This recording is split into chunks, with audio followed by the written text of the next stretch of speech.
ये बैच क्यों नहीं दिखा रहा फर्स्ट?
हेलो दोस्तों, आवाज़ आ रही है सभी को ना?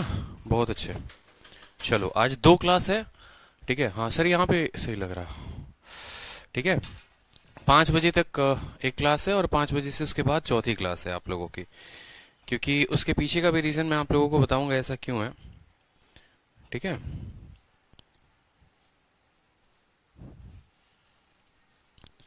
मिक्सचर अपना हो गया था, प्रॉफिट लॉस हो गया था 21। गुड इवनिंग भाई, गुड इवनिंग। ऑल ओके, बहुत अच्छे। देखो, अब जब भी 2 घंटे की क्लास हुआ करेगी ना, तो वो 2 पार्टों में हुआ करेगी। एक पार्ट 1 घंटे की, दूसरी पार्ट 1 घंटे की। इसका रीजन सिर्फ आप लोग हो, क्योंकि कुछ बच्चे ऐसे होते हैं जो एप्लीकेशंस के वीडियोस को कंपेयर करते हैं किसी और टीचर से। सर, उन्होंने तो एलिगेशन में 10 क्लासेस में कंप्लीट कराया है, आपने एलिगेशन को 4 क्लास में खत्म कर दिया। चाहे उनकी जो वीडियो हो 45 मिनट की हो, हमारी वीडियो 2 घंटे की हो, बट आप टाइम नहीं देखते हैं, आप नंबर ऑफ वीडियोस देखते हैं। ठीक है, ये सबसे बड़ी सच्चाई है। तो हमने भी सोचा है चलो ऐसा है तो इसका सॉल्यूशन करते हैं। अगर 2 घंटे की क्लास होगी ना, तो हम भी उसको 2 पार्टों में कर दिया करेंगे। तो जैसे आज 2 घंटे की क्लास है, तो एक क्लास क्लास 2 के नाम से होगी, एक क्लास क्लास 3 के नाम से होगी, ताकि इससे आपको सुकून भी मिलेगा। हाँ यार, थोड़ा ज्यादा वीडियो हुआ है तो थोड़ा अच्छा फील होगा आप लोगों को। ठीक है, हाँ। और दूसरा कुछ ये भी होता है कि बहुत ऐसे स्टूडेंट्स होते हैं जिनकी रिटेंशन पावर, जैसे मान लो जो बाद में वीओडी देखते हैं, ठीक है, वीडियो बाद में देखते हैं, तो 2 घंटे की वीडियो तक वो लास्ट तक पहुंच भी नहीं पाते हैं, 1 घंटे पे ही स्किप कर देते हैं। तो अगर ये वीडियो पार्ट्स में होंगे ना, तो ज्यादा अच्छा होगा आपके लिए भी, रिविजन करने के लिए, और हमारे लिए भी थोड़ा सही रहेगा कि हमारा थोड़ा वीडियो ज्यादा दिखेगा और आपके रिविजन में काफी मदद होगा। कि माइंड में ये रहेगा चलो 5 वीडियो है 1 घंटे की, तो इस तरीके से खत्म करना है। हाँ ठीक है, 1 लाख सब्सक्राइबर मैंने कराया है, बहुत अच्छी बात है, धन्यवाद आपका। ठीक है, तो क्लास को स्टार्ट करते हैं। चलिए, ये क्वेश्चन आप लोगों के सामने है। कल तक क्वेश्चन नंबर 20 मैंने करवा दिया था, अगर आपको ध्यान होगा तो। ये क्वेश्चन नंबर 20 हो रखा था शायद। ठीक है, एक बार कल के क्वेश्चंस हम लोग देख लेते हैं। जो क्वेश्चंस हमने स्किप किए थे वो भी देखेंगे। क्वेश्चन नंबर 20 मैंने करवा दिया था, अगर आपको पता होगा तो। ठीक है, क्वेश्चन नंबर आपको है 17, 18 और 19। ये 3 क्वेश्चंस हमारे बचे हुए थे। ठीक है, हाँ हाँ, ठीक है। तो क्वेश्चन नंबर 17 देखो यहाँ पर। क्वेश्चन नंबर 17 में क्या कहा है आपके सामने, क्वेश्चन को देखिए। In what ratio sugar costing 60 per KG B mixed with costing 42 per KG such that selling the mixture at 56 per KG there is a gain of 12%। Simple सा क्वेश्चन कहा गया आपसे। ठीक है, कि भैया आप 60 रुपए वाले चीनी को या 60 रुपए वाले चीनी को 42 वाले चीनी के साथ कितना कितना क्वांटिटी मिला, कि अगर हम उनको 56 पर बेचें तो उसको फायदा हो 12% का। आप हमेशा एक बात जानते हैं कि एलिगेशन में हमेशा सेम तरह की क्वांटिटी का कंपैरिजन किया जाता है। कॉस्ट प्राइस का कॉस्ट प्राइस के साथ, प्रॉफिट का प्रॉफिट के साथ। कभी ऐसा नहीं देखा होगा आपने कि यहां पर हमने सीपी लिखा है, यहां सीपी लिखा है और बीच में एसपी लिख दिया, क्योंकि आपका डेटा भी तो वही है। यहाँ 60 रुपए प्रति किलो, दूसरा 42, और ये जो है ये 56 है। ये 56 सेलिंग प्राइस है। ठीक है, तो आप खुद सोचिए कि यहां पर 56 हम कैसे लिख सकते हैं? संभव है 56 लिखना? नहीं है ना। क्यों? क्योंकि यहां पर हम लिखेंगे कॉस्ट प्राइस। तो एग्जामिनर खुद हमें कह रहा है कि देखो तुम कॉस्ट प्राइस निकाल तो सकते हो, 56 रुपए प्रति किलो तुम बेच रहे हो और लाभ हो रहा है तुमको 12 का। तो अब दुनिया भी ये बात बता सकती है कि देखो भैया, ये जो 56 है ये कितने का मान है? ये 112 का मान है, हमें 100 का मान चाहिए। ठीक है, तो 56 से इसको 2 बार में काटो, इसको 50 बार में काटो, यानी कॉस्ट प्राइस कितना आ गया, 50 आ गया। अब आप बोलोगे देखो मिक्सचर को मैंने एक दुकान से खरीदा, वहां से खरीदा 60 में, दूसरी वाली दुकान से खरीदा, वहां खरीदा 42 में, और दोनों को मिलाकर जो मेरा कॉस्ट प्राइस बना, एवरेज कॉस्ट प्राइस वो था 50। ठीक है, दोनों को मिलाकर जो मेरा एवरेज कॉस्ट प्राइस था वो था 50। अब हम बता सकते हैं कि हमने किस किस रेशियो में जो है सामान को खरीदा है। ठीक है, तो 60 में से 50 गया तो कितना हो गया, 10, और 50 से 42 गया तो कितना हो गया, 8। ये किस रेशियो में हो गए, ये रेशियो में हो गया 4:5 इज द करेक्ट आंसर। 4:5 जो भी होगा, option number D is the correct answer. हमेशा इस बात को ध्यान रखिएगा कभी पर भी कि अगर आपका सेलिंग प्राइस ओवरऑल का दे तो आपको कॉस्ट प्राइस निकालना, क्योंकि कंपैरिजन हमेशा किस में किया जाता है, कॉस्ट प्राइस का कॉस्ट प्राइस से ही किया जाता है, क्रय मूल्य का क्रय मूल्य से किया जाता है, विक्रय मूल्य यहां नहीं लिख सकते हैं। क्या ये बात हर किसी को क्लियर है, बताइए। ठीक है, इज इट क्लियर, हर किसी को क्लियर है, बताओ। ठीक है, बहुत अच्छे। ठीक है, क्लियर है। 50 कैसे होगा, बहुत अच्छे। सोनू, किसी वस्तु को 56 पर बेचते हो और 12 का लाभ होता है, तो ये जो 56 है ना, किसी वस्तु को 56 पर बेचोगे तो ये जो 56 है ये कितने का मान है, 100 जमा 12 का मान है या नहीं है, बताओ। ठीक है, कितने का मान निकालना है, 100 का मान निकालना है। 56 से 112 2 बार में कटेगा, 2 से ये 50 बार में कटेगा, तो कॉस्ट प्राइस 50 नहीं आएगा, बताओ। ठीक है, क्लियर है, बहुत अच्छे। चलिए नेक्स्ट क्वेश्चन देखिए यहां पर। नेक्स्ट क्वेश्चन देखिए, सीजीएल टीयर 2 2019। सीजीएल टीयर 2 2019 का मेंस का क्वेश्चन है, आपको सीजीएल मेंस का क्वेश्चन है, हाल फिलहाल में पूछा गया क्वेश्चन है।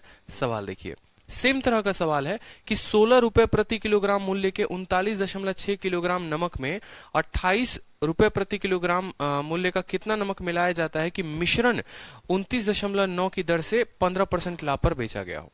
जो मिश्रण है उसको कितने पर बेचा है आपने, आपने मिश्रण को 29 रुपए 90 पैसे पर बेचा है, और जब मिश्रण को 29.90 पैसे पर आपने बेचा है तो आपको लाभ कितने का हुआ है, 15 का।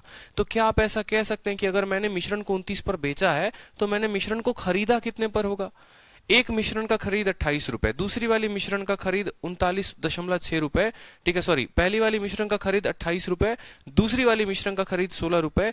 दोनों का खरीद जो होगा वो कितना होगा, दोनों का विक्रय मूल्य हमें दे रखा है 29.6, यानी आप क्या बोलोगे, बोलोगे सर 29.6 जो है ना वो कितने का मान है, 115 का मान है। 100 सर कॉस्ट प्राइस होता है, 15 लाभ, 115 का मान है। हमें कितने का मान चाहिए, हमें 100 का मान चाहिए। समझ में आ रहा है। 5 से काटेंगे तो 23 बार में कटेगा, 5 से काटेंगे तो 20 बार में कटेगा। 23 से काट लो यहाँ पर तो 23 से एक बार में कट गया आपको। ठीक है, और 66 आपको 23 66 हो गया ना। ठीक है, 29.9 है। अच्छा, ठीक है, 29.9 जो है वो कितने का मान है, वो जो है 115 का मान है। हमें कितने का मान चाहिए, हमें 100 का मान चाहिए। 5 से काटेंगे 23 बार में कटेगा, 5 से काटेंगे 20 बार में कटेगा। 23 से काटो, एक बार में 23 हो गया, और 23 से 3 बार में 1.3। 1.3 को करोगे तो 13 दूनी कितना हो जाएगा आपका, 26 जो हो जाएगा वो आपका ओवरऑल कॉस्ट प्राइस हो जाएगा, 26 बिल्कुल। ठीक है, चलिए अब हम देखते हैं, पहली दुकान से खरीदा 28 पे, दूसरी वाली दुकान से कितने पे खरीदा बताओ, 16 पे खरीदा। ठीक है, और ओवरऑल बेचा कितने में, 26 में। तो किस रेशियो में आएगा बताना, 28 में से 26 गया 2, और 26 से 16 गया 10। इनका रेशियो क्या होगा सामान खरीदने का, 5:1 हो जाएगा। कोई शक यहाँ पर, कोई शक यहाँ पर। अब सवाल को हम पढ़ते हैं कि हमसे पूछा क्या है, कितना केजी 28 किलो का आप मिक्स करेंगे। ठीक है, 39.6 केजी ऑफ साल्ट कॉस्टिंग इतना, मतलब ये जो एक है, ये जो एक है इसका मान सवाल में कितना दे रखा है बताओ, ये जो एक है इसका मान सवाल में कितना दे रखा है। ठीक है, how many KG of salt costing 28 must be mixed with 39.6 KG of salt costing 16 पर KG so that the mixture. तो इसका जो मान है वो दे रखा है सवाल में 39.6 किलो। कितना मान दे रखा है, 39.6 किलो। बहुत अच्छे।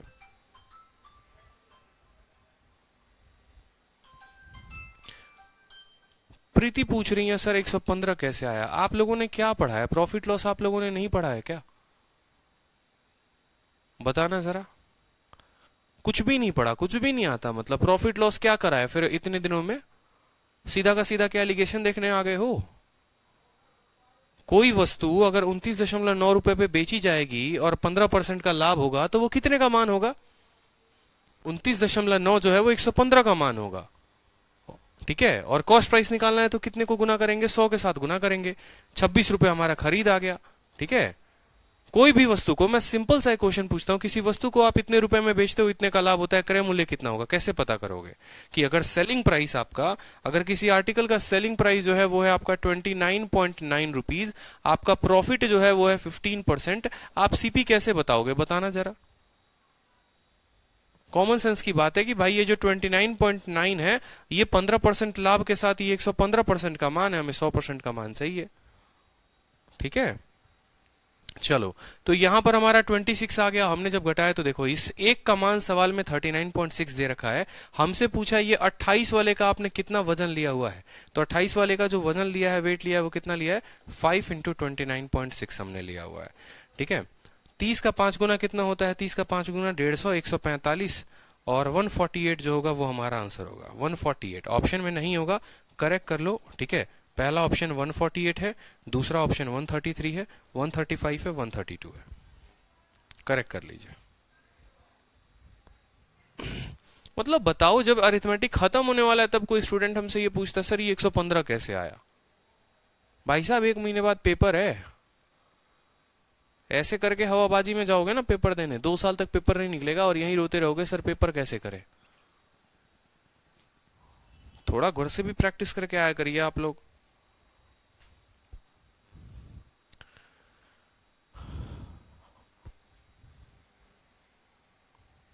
अच्छा हाँ 198 होगा, ठीक है ठीक है ठीक है।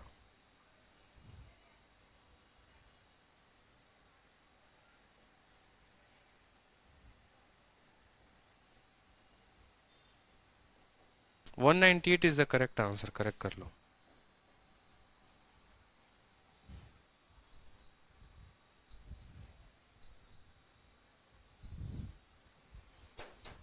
ठीक है, नेक्स्ट क्वेश्चन देखिए, चलिए।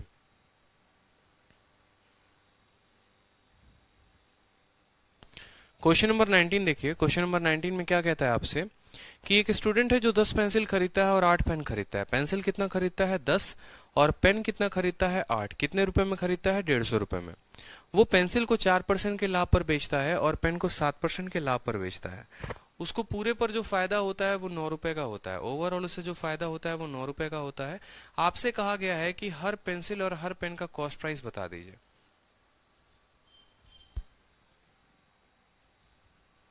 अच्छा ठीक है, हाँ करेक्ट कर लो, 5 × 39.6 जो है, ठीक है, वो करेक्ट कर लो आप यहाँ पर।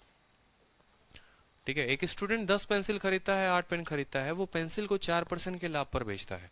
तो हम क्या यहाँ लिखेंगे, देखिए यहाँ पर, यहाँ जैसे जैसे हमसे बोलता जाएगा, पेंसिल है तो पेंसिल लिखेंगे और पेन है तो पेन लिखेंगे, कोई दिक्कत की बात नहीं है।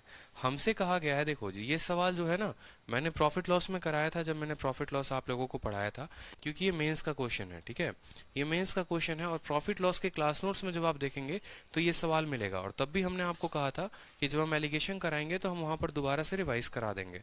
तो यही बात है यहाँ पर कि एक स्टूडेंट पेंसिल खरीदता है, पेंसिल कितने में खरीदता है बताओ, 4% के लाभ पर। और जो पेन खरीदता है वो कितने पर खरीदता है, 7% के लाभ पर खरीदता है, ठीक है। कोई दिक्कत की बात यहाँ पर, एक स्टूडेंट ने, अच्छा पेंसिल कितनी खरीदी है, यहाँ पर उसने जो पेंसिल खरीदी है वो 10 खरीदी है, और जो पेन खरीदा है वो कितना खरीदा है, 8 खरीदा है, ठीक है। कितने में खरीदा है, ओवरऑल उसने 150 रुपए में सभी सामान खरीद लिए हैं, 150 रुपए में सभी सामान। जब प्रॉफिट लॉस पढ़ाया था तो इसको 3 मेथड से बताया था मैंने, ठीक है। एक आपका मेथड था लीनियर इक्वेशन का, इक्वेशन बनाकर करने का, दूसरा आपको रेशियो मेथड था, और तीसरा एलिगेशन था, ठीक है। तो एक व्यक्ति आपको पेंसिल को इतने के लाभ पर बेचे, पेन को इतने के लाभ पर बेचे, 10 पेंसिल खरीदा, 8 पेन खरीदा, उसको ओवरऑल जो फायदा होता है वो 9 रुपए का। आपको यहाँ प्रतिशत नहीं दे रखा है। अब एक बात बताइए, आपको छोटी सी बात यहाँ दी गई है कि आपको पूरा फायदा जो हुआ है वो 9 रुपए का हुआ है, ठीक है। यहाँ आप देख रहे हैं कि प्रॉफिट परसेंट है, यहाँ देख रहे हैं प्रॉफिट परसेंट है। क्या यहाँ पर 9 रुपए लिखना उचित रहेगा, बताइए, क्या यहाँ पर 9 रुपए लिखना उचित रहेगा, नहीं रहेगा ना। इस 9 के जगह पर हम क्या करेंगे, इस 9 के जगह पर जो है हम यहाँ पर प्रॉफिट परसेंट लिखेंगे कि कितना हमें फायदा हुआ। अब यहाँ पर देखो, जो है प्रॉफिट परसेंट निकालने के लिए हमें किन चीजों की आवश्यकता होती है, profit upon cost price into 100। साधारण सा बात है, ठीक है, कि अगर इसका प्रॉफिट प्रतिशत पता करना है कि ये 9 जो है वो कितना प्रतिशत है, तो आप बोलोगे 9 के लिए प्रतिशत पता करना है, प्रॉफिट कितने का है 9 का, और पूरा जो क्रय मूल्य सीपी है कितने में बंदे ने खरीदा है, कितने में खरीदा है बताओ, सीपी में कितना खरीदा है 150 रुपए में, तो 150 रुपए का सामान खरीदा, ठीक है, और बट्टे 100, 9 रुपए का लाभ 150 के ऊपर, तो कितने का प्रतिशत हुआ, 0 से आपका 0 खत्म, 3 से आपका 3 खत्म, 3 से 5 खत्म, 5 से काटोगे 2 बार में, तो जो लाभ हुआ वो कितना परसेंट हुआ, 6%। तो यहाँ 9 रुपए आएगा या 6% आएगा बताइए, आपका आएगा 6%। क्यों? क्योंकि आपको पता है कि भैया प्रॉफिट परसेंट का कंपैरिजन जो होता है प्रॉफिट परसेंट के साथ ही होता है, प्रॉफिट परसेंट का जो कंपैरिजन होता है वो प्रॉफिट परसेंट के साथ ही होता है, ठीक है। दूसरी बात, यहाँ 10 और 8 बिल्कुल नहीं आएंगे, क्यों? क्योंकि आपको पता है जब आप प्रॉफिट और प्रॉफिट को कंपेयर करते हैं तो प्रॉफिट परसेंट बराबर प्रॉफिट अपॉन सीपी होता है, तो जो रेशियो मिलता है वो किसका मिलता है, जो रेशियो मिलता है वो आपको सीपी का मिलता है। 7 में से 6 जाएगा तो 1 होगा, और 6 में से 4 जाएगा तो आपका 2 होगा। कहने का मतलब क्या हुआ समझो, बड़ा ये मेंस लेवल का अच्छा सवाल पूछा जाता है आपसे परीक्षा में। क्या पूछा जाता है कि आपने कुछ पेंसिल्स खरीदे और आपने कुछ पेन खरीदा, कितने में खरीदा, 150 में खरीदा। आपने जब उनको बेचा तो पेंसिल पर आपको 8% का फायदा, इस तरीके से, तो पेंसिल का फायदा लिख देना है आपको, पेन का फायदा लिख देना है, पूरे पर कितना फायदा हुआ। ये किन चीजों का अनुपात देगा, ये आपको कॉस्ट प्राइस का अनुपात देगा, ठीक है। अब आप खुद सोचिए कि आप टोटल सामान कितने में खरीद कर लेकर आए हैं, 150 में, उस 150 को आपको किस रेशियो में बांटना है, 1 और 2 में बांटना है, ठीक है। वो जो 150 मान है वो 3 यूनिट का मान है, वो 3 यूनिट का मान है, तो ठीक है। अगर आप बोलोगे ये जो 150 है ये 1:2 यानी ये 3 का मान है, इसे 1 का मान निकालना है तो कितना होगा, 50 रुपए। यानी आप ऐसा कह सकते हो कि जो हम पेंसिल खरीद कर लेकर आए हैं वो कितने का खरीद कर लेकर आए हैं, 50 रुपए का, ठीक है। और ये एक जो है ये कितने में खरीद कर लाए हैं, 100 रुपए का। समझ रहे हो या नहीं समझ रहे हो? हमें अल्टीमेट क्या होता है, हमें इस बात को समझना पड़ेगा कि प्रॉफिट परसेंट के रेशियो से सीपी मिलता है और सीपी के रेशियो से क्वांटिटी मिलती है। सवाल में ऑलरेडी क्वांटिटी दे रखा है तो क्वांटिटी का तो रेशियो निकलेगा ही नहीं, वो तो दे ही रखा है, निकलेगा किसका, कॉस्ट प्राइस का। कॉस्ट प्राइस कहने का मतलब आप पूरा पेंसिल 50 में लेकर आए और पेन 100 रुपए में लेकर आए। अब आप मुझे खुद बताइए आप कितना पेंसिल लेकर आए हैं, आप 10 पेंसिल लेकर आए हैं, तो अगर आप एक पेंसिल का दाम जानना चाहेंगे, ठीक है, आपने पेंसिल खरीदा कितने में है, 50 रुपए में, और कितनी पेंसिल्स खरीदी हैं, 10, ठीक है। तो 50 रुपए में 10 पेंसिल, तो एक पेंसिल का दाम कितना हो जाएगा, 5 रुपए, ठीक है। और बोला क्या है, पेन का भी, तो चलो पेन का भी देख लेते हैं। पेन कितने में खरीदा है आपने, 100 रुपए में, और कितने पेन खरीदे हैं आपने, बताइए। आपने पेन जो खरीदे हैं वो आपने 8 पेन खरीदे हैं, ठीक है, तो 12.5 रुपए का जो होगा आपका एक पेन होगा। सवाल में पूछा गया है each pencil and each pen, तो 5 और 12.5 जो होगा वो आपका उत्तर होगा ऑप्शन नंबर सी। कोई दिक्कत बताओ जल्दी से, कोई समस्या किसी को? ठीक है, बहुत ही अच्छा लेवल का क्वेश्चन है ये, बहुत ही अच्छा लेवल का, बिल्कुल। 10 पेंसिल 8 पेंसिल, ठीक है। ये सवाल सीधा का सीधा मेंस में आते हैं, ऐसे प्री में नहीं पूछा जाता है ये सवाल। और देखा है आपने, इस सवाल को तो छोड़ ही नहीं सकते क्योंकि ये प्रीवियस ईयर का क्वेश्चन है, पूछा गया है। समझ रहे हो? अगर प्रीवियस ईयर का पूछा हुआ क्वेश्चन है, अगर उसके सही तरीके नहीं आते हैं तो बड़ी दिक्कत की बात है। किसी को कोई भी डाउट है तो पूछो मुझसे, कोई भी डाउट है सवाल में तो पूछो भाई।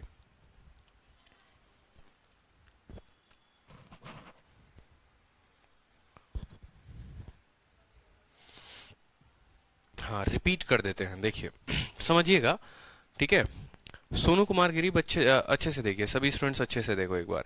सवाल में आपको क्या क्या बोला है जरा एक बार है ना, देखो कोई भी सवाल जब टफ आता है ना, उसको बनाने का सबसे आसान तरीका मैं आपको बताऊं क्या होता है। कोई भी सवाल जब टफ आता है तो उसको 2 बार 3 बार पहले पढ़ो। एक एक लाइन को जब उसको पढ़ लोगे ना तो आप खुद सवाल को तोड़ना सीख जाओगे कि भैया इसको तोड़ते कैसे हैं। मेरा सिंपल सा क्वेश्चन है, मान लीजिए कि हर स्टूडेंट, यहाँ जितना स्टूडेंट वीडियो देख रहा है वो अपने आप पर उस केस को अज्यूम करे, ठीक है। अपने आप को उस कंडीशन पर आप अज्यूम करिए। एक तरीके से आप सोचिए यहाँ पर कि आप मार्केट जाते हैं, आप 10 पेंसिल लेकर आते हैं, 8 पेन लेकर आते हैं, ठीक है, 150 रुपए में लेकर आते हैं। अगर हम इसको बेसिक तरीके से करते तो हम कैसे करते, बचपन वाली जो कहानी होती नहीं थी उसको भी करके मैं आपको दिखाता हूँ एक बार कि बचपन में हम इसको करते थे तो कैसे करते थे, क्योंकि अल्टीमेट तो सवाल हल करना है, मेथड चाहे कोई भी हो, ठीक है। समझेंगे मेरी बात को। आप जो है बेसिक मेथड से सवाल को कैसे करते थे, फिर आपको ज्यादा अच्छे से समझ में आएगा। आप बोलते थे सर हर पेंसिल का कीमत अगर x रुपया है तो 10 पेंसिल का कीमत कितना होगा, 10x होगा, ठीक है। और प्रत्येक पेन का कीमत अगर y रुपए है तो 8 पेन का कीमत कितना होगा, 8y होगा। इस तरीके से मार्केट से हम 150 रुपए में टोटल सामान लेकर आए, ठीक है। मान लो हर पेंसिल आपको 10 रुपए का होगा तो 10 इंटू 10 100 रुपए का पेंसिल लाए होगे, 50 रुपए का पेन लाए होगे, इस तरीके से 150 हुआ होगा। या 100 रुपए या 50 रुपए का पेन लाए होगे, 100 रुपए का पेंसिल, इस तरीके से कुछ भी करके, ठीक है। तो प्रत्येक पेंसिल का कीमत x मान लिया, प्रत्येक पेन का कीमत y मान लिया। इस तरीके से टोटल दाम कितना हो गया हमारा, 150 रुपए हो गया, ठीक है। आपसे कहा गया है कि आपने पेंसिल को 4% के प्रॉफिट पर बेचा है और पेन को आपने 7% के प्रॉफिट पर बेचा है, ठीक है। अब आप जब इसको प्रॉफिट पर बेचोगे, मान लो ये कहानी बड़ी लंबी चली जाएगी, इस बात को समझना, ये कहानी बड़ी लंबी चली जाएगी आपको, ठीक है। इस तरीके से रेशियो लेकर चलना बहुत गंदा वाला फ्रैक्शन बनता है, ठीक है, बहुत गंदा वाला फ्रैक्शन बन जाएगा इसमें, कि अगर आप पेंसिल को 4% के प्रॉफिट पर बेचते हो, ठीक है, तो फिर इसका 104% निकालना पड़ेगा, ठीक है। फिर इसका आपको 107% निकालना पड़ेगा, फिर आपको 9 रुपए का फायदा होगा, यानी आप 159 में बेचोगे। देखो यहाँ पर, ठीक है, आपने पेंसिल को 4% के लाभ पर बेचा तो आपको बोलना पड़ेगा 10x का कितना, 104/100, ठीक है। आपने पेन को कितने पर बेचा है, आप खुद बताओ। आपने पेन को बेचा है 7% पर, तो इसका 107/100, ठीक है। ये क्या हो गया, इसका सेलिंग प्राइस, ये क्या हो गया, इसका सेलिंग प्राइस। और इन दोनों का सेलिंग प्राइस जो है वो किसके बराबर है, तो 150 का सामान था, 9 रुपए का लाभ था, वो 159 के बराबर है। फिर आपको इन दोनों में से किसी x को बैलेंस करना पड़ेगा, काटना पड़ेगा, कहानी बहुत लंबी होती है। इस वजह से जो है हम बेसिक तरीके से नहीं करते, हमारा आंसर जो है बहुत गंदे तरीके से फंस जाएंगे हम, ठीक है। तो मैं वही समझाने की कोशिश कर रहा हूं कि देखो, जब भी एलिगेशन का कंसेप्ट कहां पर इस्तेमाल होता है, हम दो वस्तुओं को खरीदते हैं, एक को कुछ के लाभ पर खरीदेंगे, एक को कुछ के लाभ पर खरीदेंगे, दोनों पर इतना प्रतिशत का लाभ हुआ, एलिगेशन लगाना है, ठीक है। एक वस्तु की कीमत 10 रुपए, दूसरे वस्तु की कीमत 12 रुपए, ओवरऑल हमने बेचा है 11 में, मान लो, तो एलिगेशन लगाना है। मतलब कॉस्ट प्राइस में एलिगेशन लगता है। प्रॉफिट लॉस में कल जब मैंने आपको पढ़ाया था, ठीक है, तो दो ही केस तो बताए थे कि प्रॉफिट लॉस में या तो आपको देखो यहाँ पर, एक तो प्रॉफिट का लेंगे तो सीपी का रेशियो मिलेगा, और कॉस्ट का लेंगे तो क्वांटिटी का रेशियो मिलेगा। बस ये कहानी कुछ ऐसी ही थी, ठीक है। तो यहां पर प्रॉफिट और इसका प्रॉफिट प्रतिशत पता करना है। कैसे, बीच वाले सामान पे 9 रुपए का लाभ कमाया, ये 9 रुपए का लाभ है कितने के ऊपर, 150 के ऊपर, तो 9/150 इंटू 100, 6%, तो बीच में आ गया 6%। रेशियो जब हमने लिया तो यहां पर 7 में से 6 गया, आपको 1 आ जाएगा, और 6 में से 4 गया, 2 आ जाएगा। ये 1 और 2 के रेशियो में आ रहे हैं। ये 1 और 2 क्या है, सीपी का रेशियो है। 3 यूनिट का दाम 150 रुपए, 1 यूनिट का दाम 50 रुपए, यानी 50 रुपए का पेंसिल था टोटल, 100 रुपए का पेन था। एक पेंसिल का दाम कितना, एक पेन का दाम कितना, निकाल दिया, ठीक है। चलो अब नेक्स्ट टाइप हम देखते हैं। नेक्स्ट टाइप हमारा बड़ा प्यारा टाइप है देखते चलते हैं। एलिगेशन में बहुत सारे टाइप बनते हैं, टाइम स्पीड डिस्टेंस का भी टाइप बनेगा, प्रॉफिट लॉस का भी बनेगा, आपको सिंपल इंटरेस्ट का भी बनेगा। तो सारे टाइप जो है अपने को कवर करने हैं बड़े अच्छे तरीके से, ठीक है।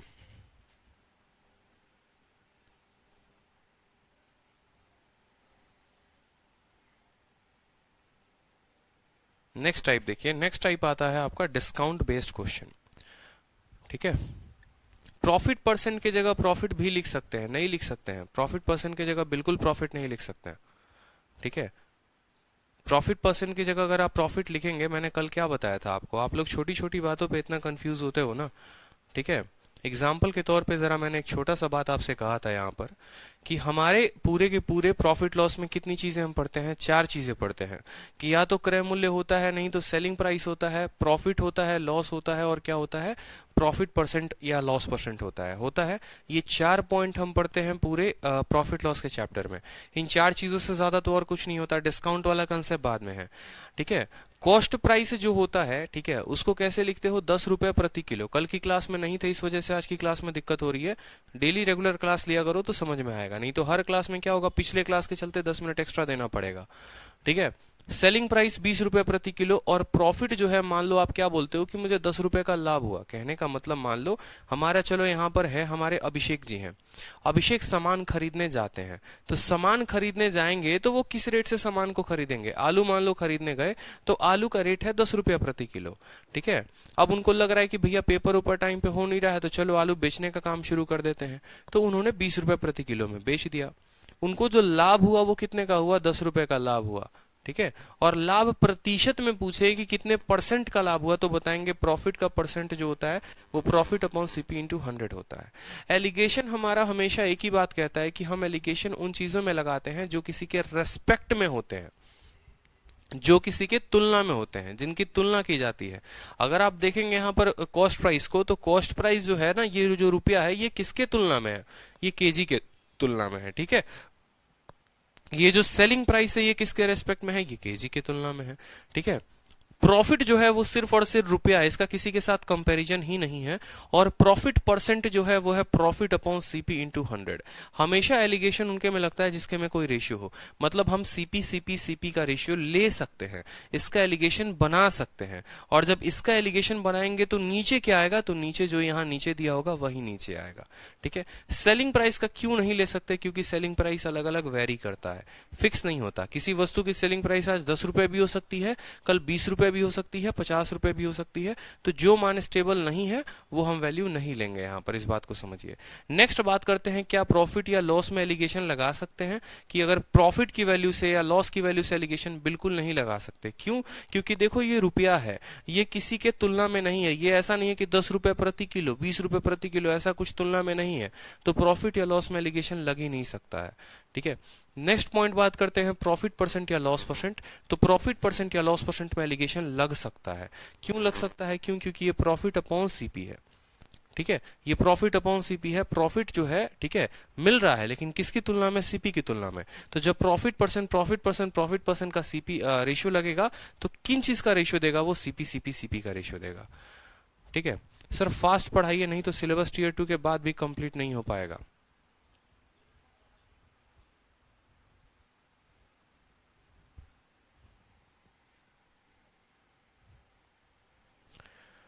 चलिए नेक्स्ट देखते हैं discount based question. Discount based question, ठीक है, डिस्काउंट बेस्ड क्वेश्चन देखते हैं यहाँ पर। डिस्काउंट में हम कैसे लगाते हैं? एक बात बताइए, अगर हम डिस्काउंट की बात करेंगे तो सेम तरीके से नेक्स्ट वाला जो टॉपिक होता है डिस्काउंट, उसमें हम क्या क्या पढ़ते हैं? तो एक वर्ड आप पढ़ते हैं डिस्काउंट होता है, ठीक है। दूसरा वर्ड आप पढ़ते हैं मार्केट प्राइस होता है, ठीक है, मार्केट प्राइस होता है। तीसरा वर्ड आप पढ़ते हैं डिस्काउंट परसेंटेज होता है। डिस्काउंट परसेंटेज का मतलब किसका? Discount upon market price into 100, ठीक है। तो यहां पर जब अगर आप मान लो, यहां पर जब अगर आप मान लो, जब आप डिस्काउंट परसेंट में, इन दोनों केसेस का कोई जिक्र ही नहीं है, ठीक है, क्योंकि डिस्काउंट सेम प्रॉफिट की तरह हो गया, तो उस पर एलिगेशन नहीं लगेगा।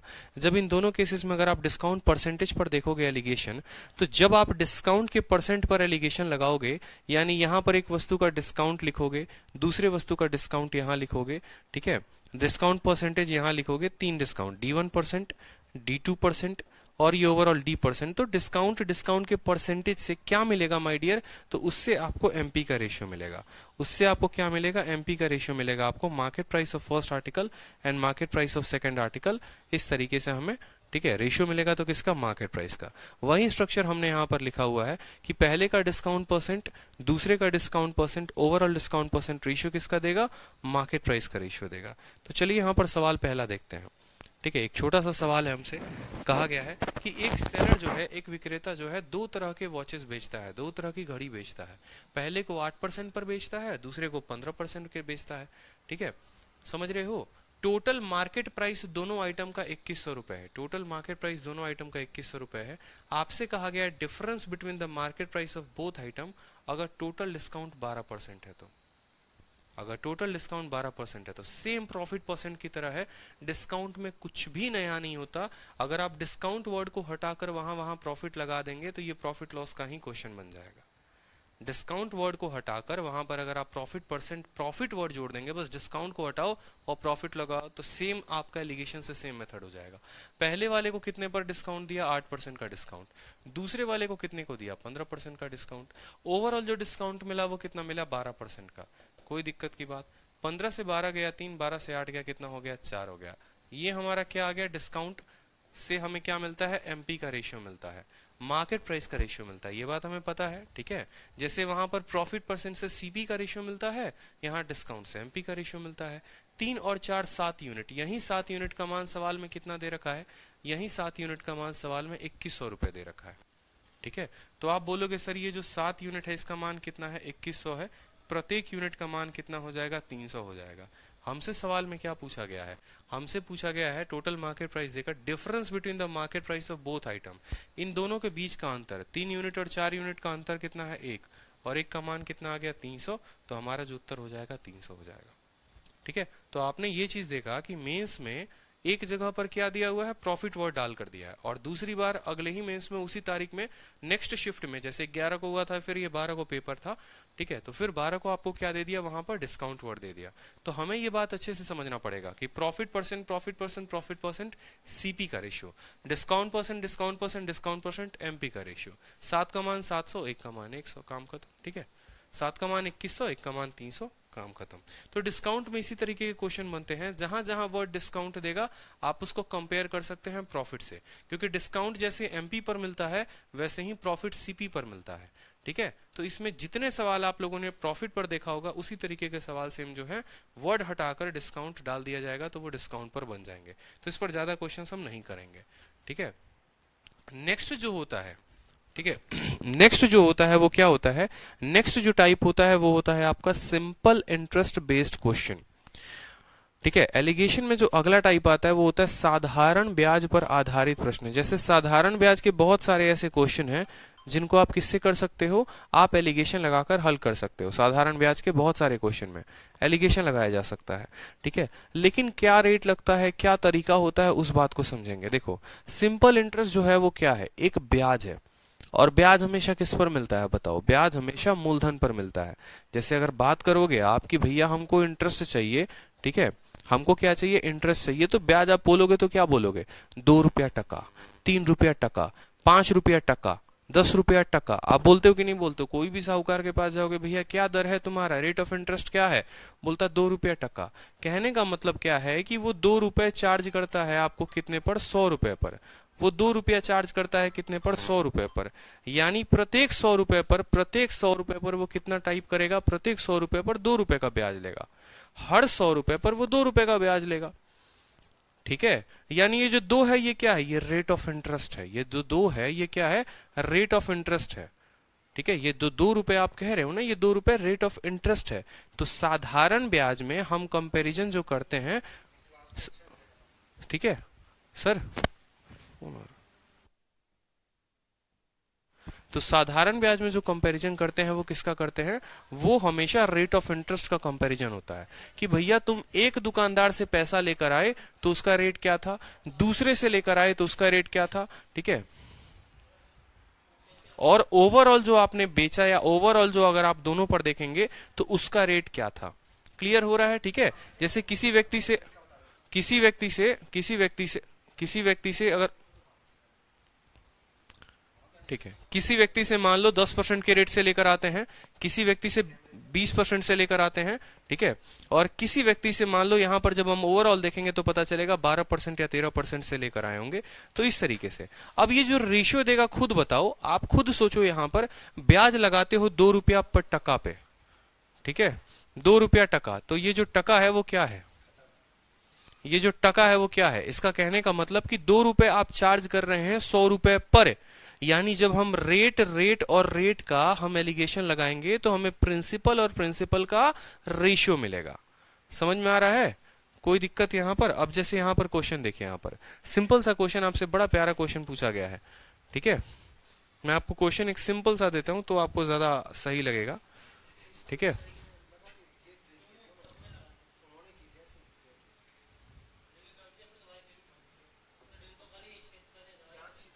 एक सिंपल सा क्वेश्चन आप लोगों के सामने रहेगा, चिंता ना करें।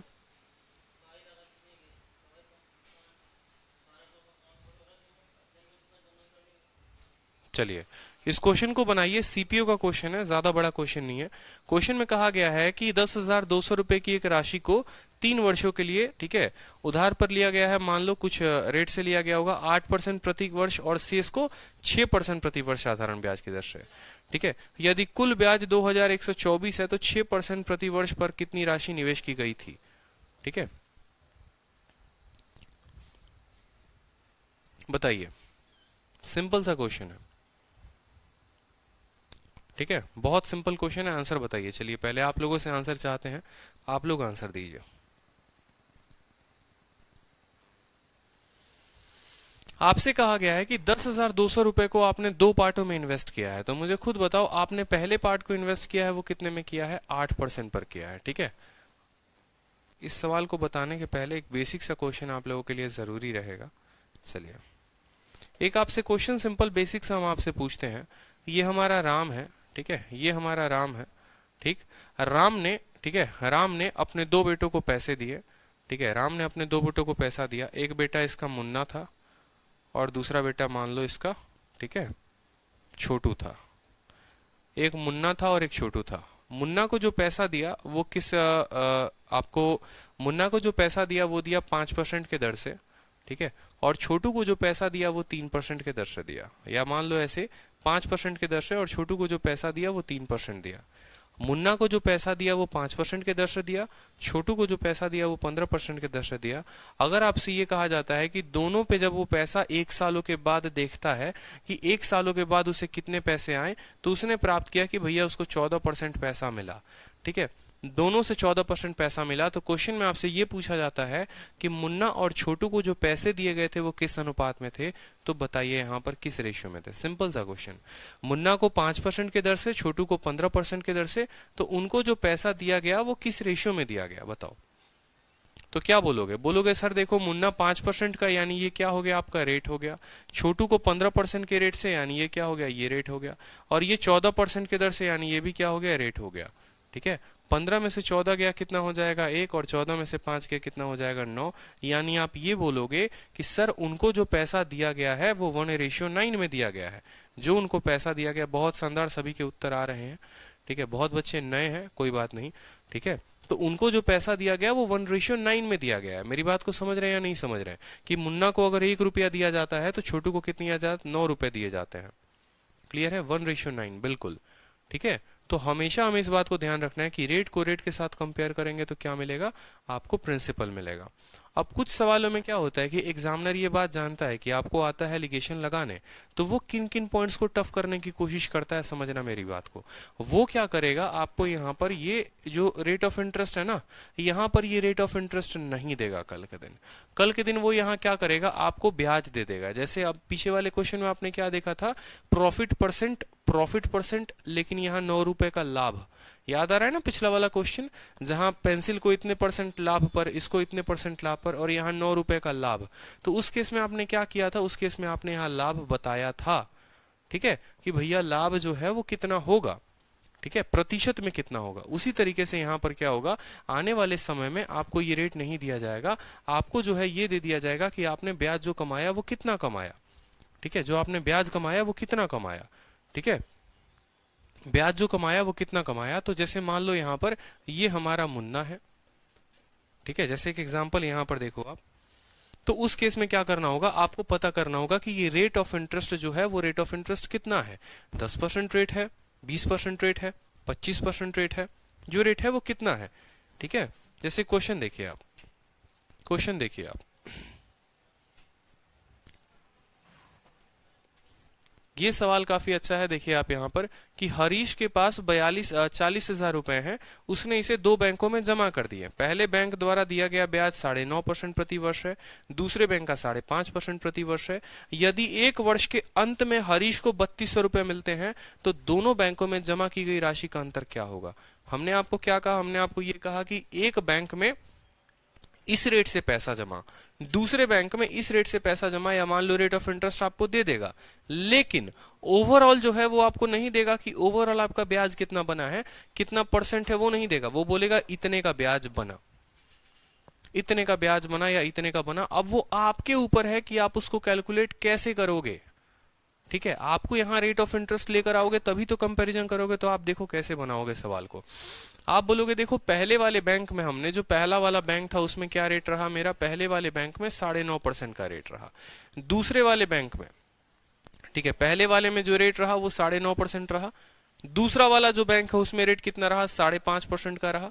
ठीक है, और यहां पर जो ब्याज है बोला गया ना, ठीक है, he deposited into bank, interest जो है पहले पर 9.5%, दूसरे पर 5.5%। पहले का इंटरेस्ट इतना, दूसरे का इतना।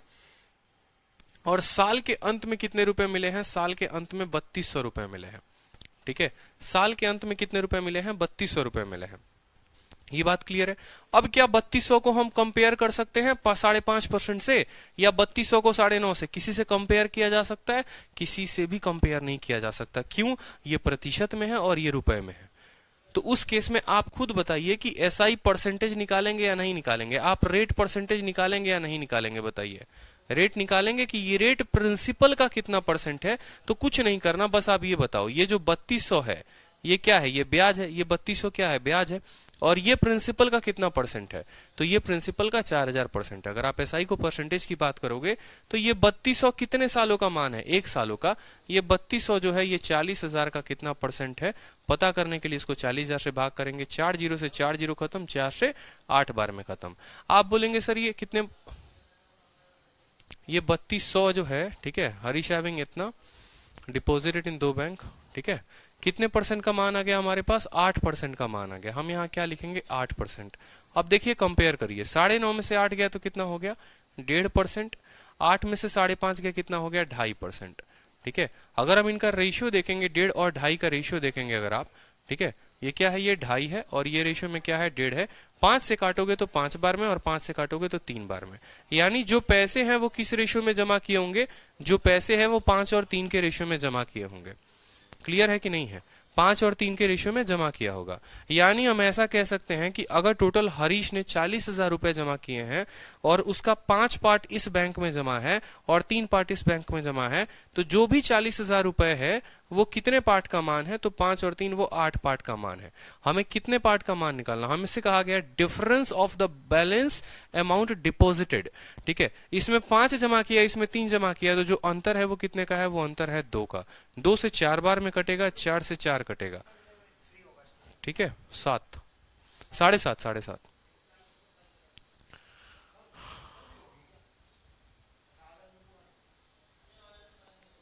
तो क्या ये बात क्लियर है आप सभी को, बताइए। ठीक है,